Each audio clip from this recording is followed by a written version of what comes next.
I'm Brandon Barker. I'm a astrophysics PhD candidate at Michigan State University right now.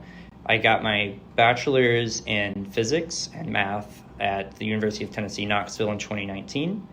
And right now I study cold collapse supernovae, so exploding massive stars.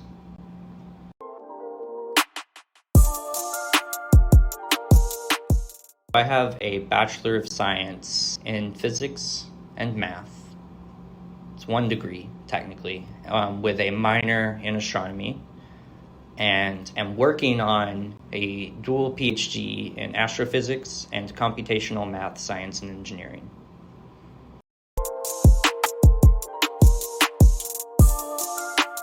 I grew up in rural Tennessee with really, really beautiful dark skies. So as a kid, I found myself looking at the night sky a lot because there's so many stars and we could see so much out there.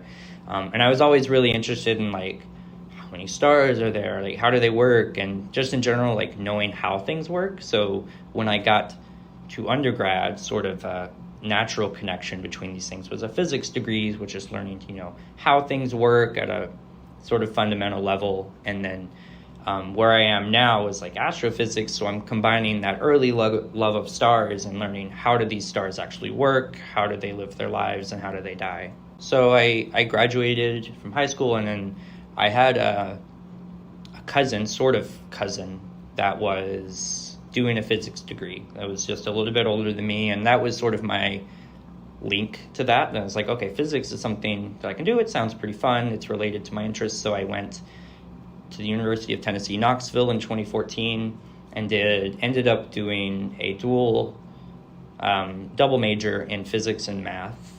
And sometime during my time there, I started doing research on stars and supernovae. And while there, I did several summer research positions around the country and world doing different types of research and things. So it's allowed this job's allowed me to travel to a lot of places that I wouldn't have been able to go to before without it.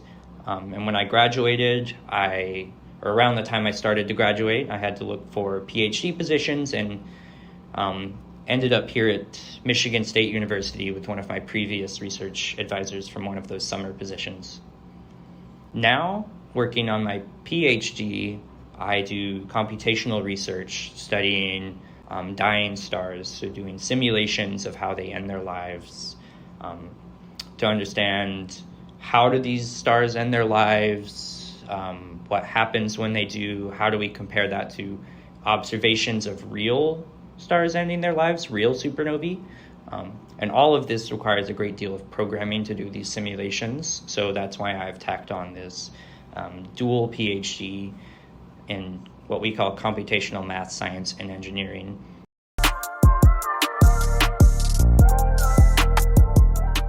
Scientist can be someone like me who is a graduate student and doesn't yet have a degree.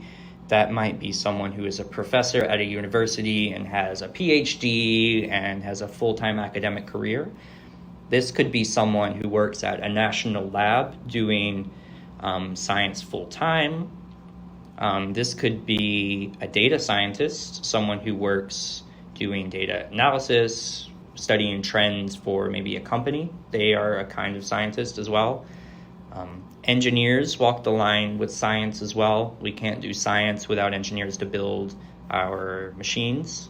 Someone who's studying trends in data, trying to understand a bigger picture.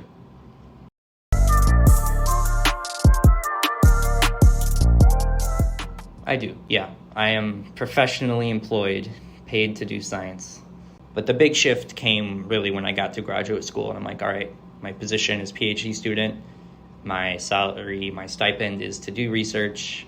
But the idea started to form when I was an undergraduate student because I was still contributing to science. I was a part of the group. I was a part of the process.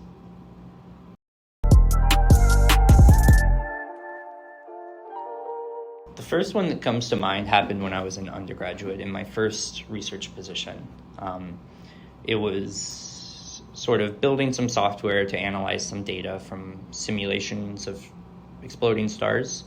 And it was my first position. I didn't know what I was doing. I was in over my head. And I remember the first night that I got this process to work and this code working and got like a result out.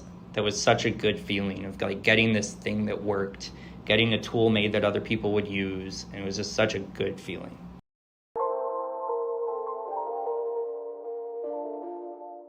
In your career, no matter where you go or what you do, there's going to be most of the people around you, most of your peers are going to have very different experiences, upbringings than you.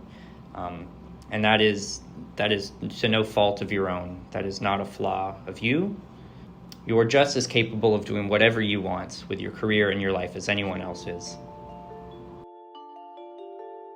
It's going to be harder than you think for reasons that you don't expect, but you can do it.